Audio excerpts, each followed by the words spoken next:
tell me a little bit about your background. Oh, I'm a Trenton homeowner and raised two girls in the city. I've lived, worked, worshipped, and played here in the city of Trenton since 1991. I'm currently the president of the board of 120 East State and a huge champion and advocate for this project. What led you to and why did you get involved in this project? Well, mostly your mama. No. So, when I first, I'm a Presbyterian in this city, and periodically we get together, and I've seen, a lot of people come with big ideas in the city, and they don't end up coming to fruition. There's been lots and lots of people who come into the city to save it and to make promises and things like that. And this is the first project where the conversation that started about, what could happen in this place that was truly met a need in the city, and met a need of the city. That wasn't about, an extended social service program, feeding homeless and housing homeless and lots of things that people think about the city of Trenton as being this kind of pocket of concentrated poverty that needs to have people come in and save it. And where that is true, there are some parts of Trenton that do have pockets of poverty and people that are in great need. There's also huge, rich like culture and arts and history and affluence and everything in between. And so in the conversation around this, that got to talk about embracing the other parts of Trenton and lifting up the stories that don't get told or haven't gotten told, and looking at kind of moving this space, this sanctuary, what First Presbyterian was trying to do to move back into a just right relationship with the city was really spoke to me. I'm a social justice person. I feel really blessed to get up every morning and do that work. And so this project for me is one of those things that it's not about trying to attract the state worker to stay here after they've worked an 8 or 10 hour day and stay here in the city to kind of do something. It wasn't about people outside of the city trying to attract them to come in, but it was about creating what's known as a third place for people to be, a place where people can connect, a place where people can create, people can express themselves, a place where people who live here can come together in kind of like a town center and be with each other. And that just like really rocks for me. That's what I'm all about. And so I was like, yes, sign me up. I want to be part of creating that space because I want that for my girls. I want that for myself. I want that for my friends who live here. And if it happens to also be attractive to people who don't live here, that's a wonderful side benefit. So a lot of the projects that I've seen coming through, I get to do some work for the city of Trenton and hear about new projects and developments and things like that are happening in the city kind of for the past like almost 20 years, and this one's just different than that. It's about this city, and yeah. So there you go. Great. Yeah.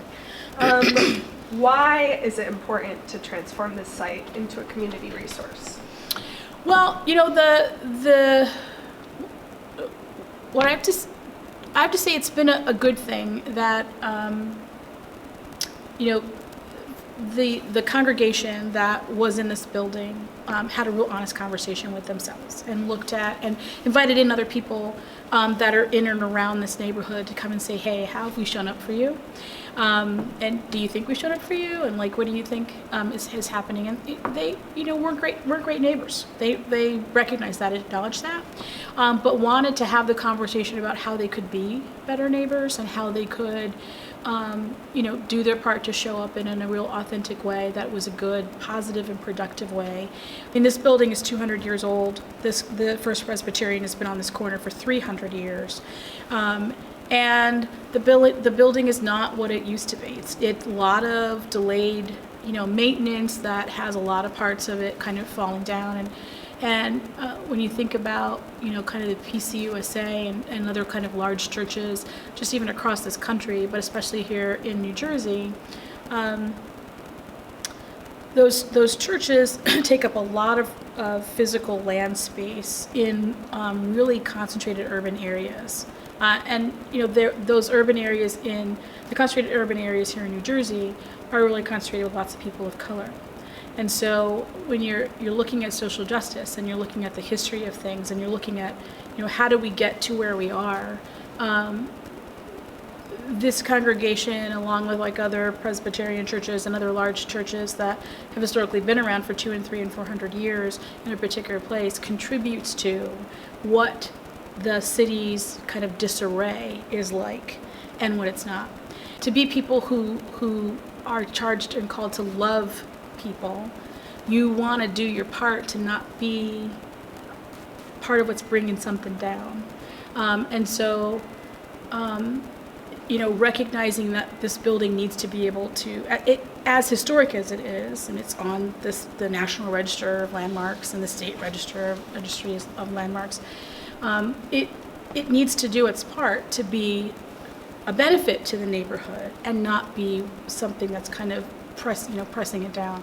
So just as a real practical matter, we need to do our part to try to not only preserve the history here, but also do our part to bring up the neighborhood that we are actively tanking because we haven't taken care of the building for such a long time. What do you think is the coolest aspect of doing this? The coolest? The people. What? So we had a series and continue to have series of conversations where we're bringing in people to say, hey, what do you think? Are we getting this right? This is what our current idea is. What is it that you're out there hearing right now that could be of benefit?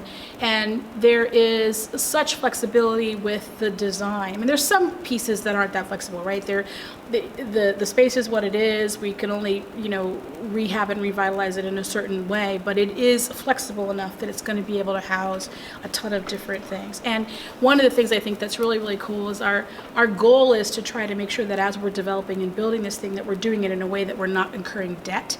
So once we're done and everything is all shiny and new and we're able to open the doors and start doing programming in it, we're going to have the freedom and the flexibility to host who we want to host and to bring in and who we want to bring in, people that may not be able to pay much, people that might be able to pay anything, people that would be able to pay market rate, and we'll be able to kind of really create a place where everybody who wants to be able to be part of creating and crafting the energy and life that's going to happen within this building, we don't have to turn around and say, well, you can't be in and help us because you can't bring enough money, give enough money to us to be able to afford to be in this space. So a lot of times when development and stuff is done, a lot of what occurs gets driven by how much of a mortgage payment do we have to make. And that is a cool feature to me of the way we're trying to bring together resources and all the people we're trying to bring together to collaborate into creating this. We're not going to have that pressure.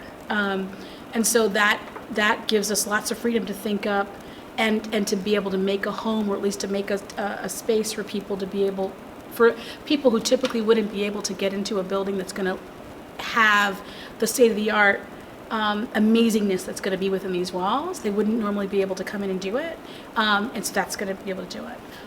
I also love that we are actively trying to figure out how do we make sure that the youth of Trenton have a place to be able to come and learn and get just experience and skills that, quite frankly, are not available. And it's not happening in other places.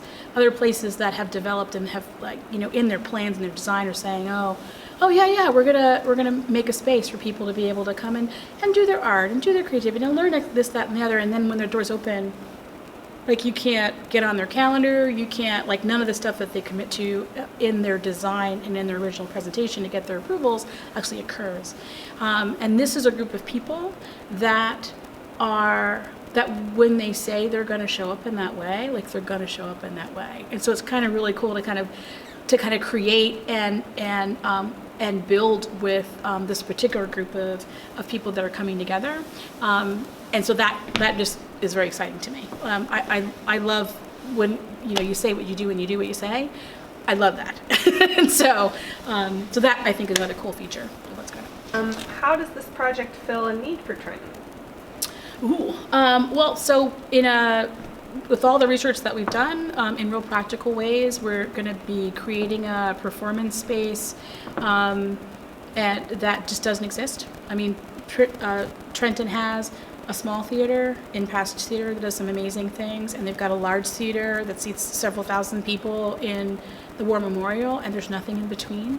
And so in a real practical sense, it's going to provide that.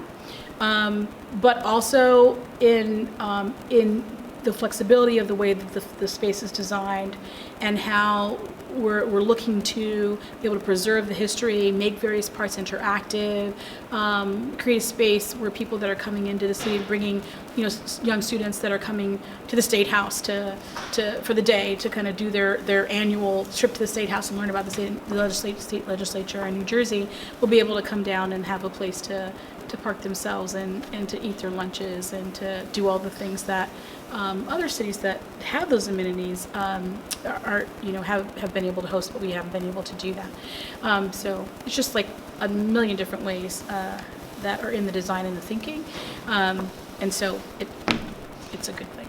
Yeah. Perfect. Where would you like to see this project be a year from now, 2 years from now, 5 years from now? Done. You like that? That'd be good. I like to see it done.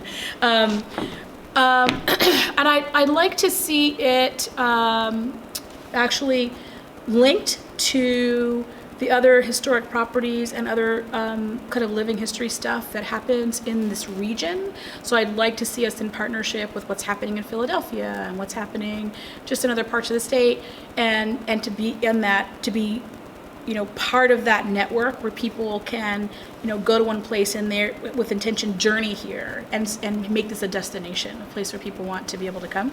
I'd love to see it, pop up on, on podcasts and other kind of national things where people are talking about not just the historic kind of journey and pathways for like the Revolutionary War and those kind of things, but also,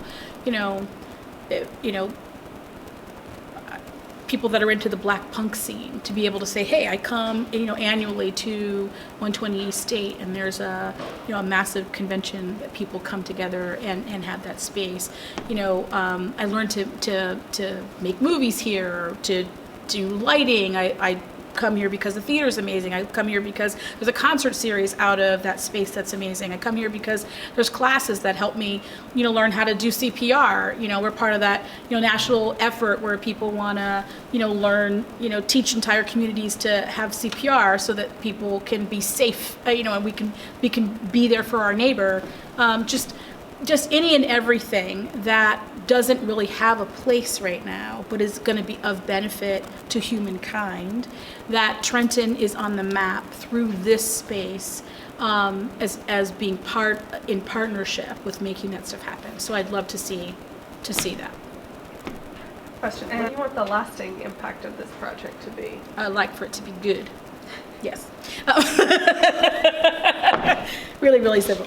I'd like for it to be also a model for other, large churches, even if they're not PCUSA churches, but other churches to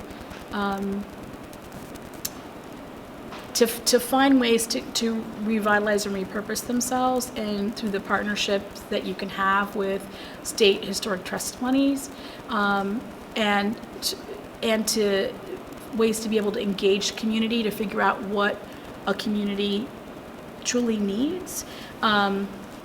It's beyond the social service aspect, and taking the spaces that used to be churches where people would come to worship regularly, and those congregations have gotten smaller, and they're finding a way to turn outward and really engage kind of actualize their property, to engage their community in a way that's meaningful, and that's community driven. And if we have the ability through our learning process to be able to share with people how we pulled that off, and trust me, we make tons of mistakes. We're going to continue to make tons of mistakes, but I would love to be able to share that learning so that other people would be able to do it if they're feeling a little nervous about doing it, and figure out a way to kind of step out and make a good thing happen. So that's what I've loved for lasting impact to be.